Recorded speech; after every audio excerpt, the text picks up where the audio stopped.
first job for real pay actually was at a place called the Phelan Brothers Feedlot. This was in Arroyo Grande, California, out there on the Central Coast. 16 years old, going to be a cowboy. Mike was paying me under the table. I didn't know what that meant, but it sounded really cool. And I figured they were going to need me to ride some pretty bad horses, you know. So I was out there checking those fins for sick. They didn't need me to ride anything.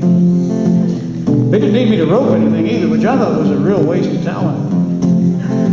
You know, my job was cleaning water troughs. And then big galvanized stock tanks, and they'd drain all the water out of them, and I had to climb in them with a stiff brush and scrape off all the green slime that collected on the sides of that water tank.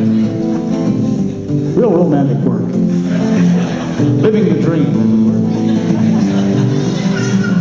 I remember one day it was real hot, and I was in my water tank. And I looked up, and there was a whole line of north-facing steers, and I was staring at the south end.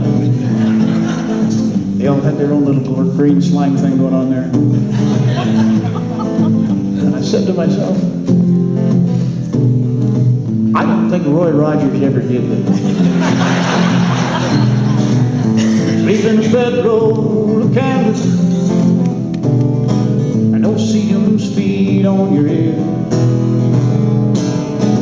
Wind blows the dust just like buckshot, and I ain't never seen it rain much out here.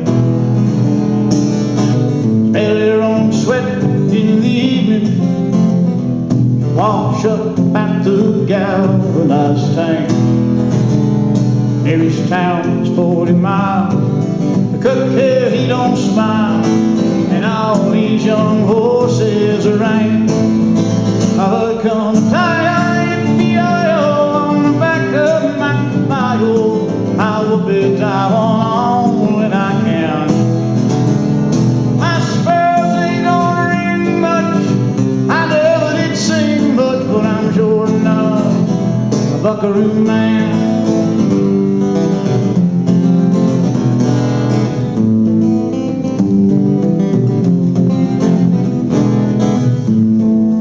Back in those days when we were living on the ranch, you had to make your own fun, you know.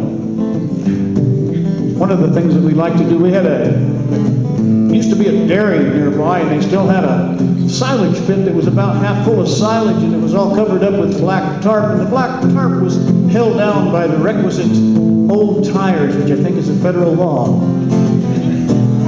What we would do is we'd go to that silage pit as kids, and we'd take the smallest kid and we'd stand him up there, and we'd take them old tires and we'd stack them up around that kid until you couldn't see him anymore. Then we'd knock him over and roll him down the hill.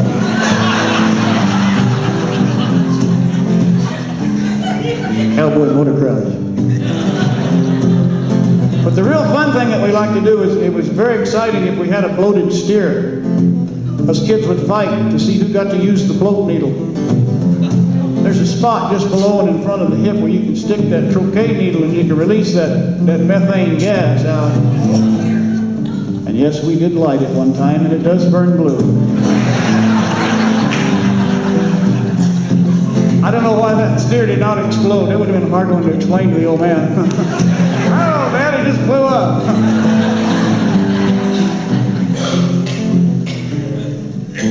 Okay, we didn't have Nintendo, all right?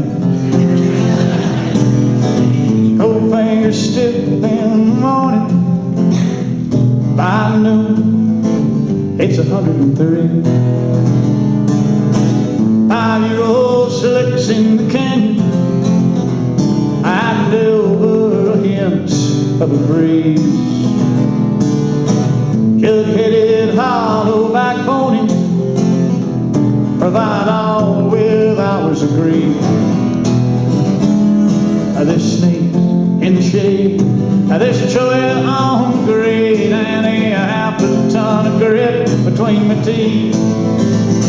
Come tie on the back of my Bible. I will be down when I can. My spurs, they don't ring much, I never did sing, but I'm sure Buckaroo Man. I said, come and tie on the back of my caballo. I will be down on when I can. My spurs, they don't ring much. I never did sing much, but I'm sure enough a Buckaroo Man. Buckaroo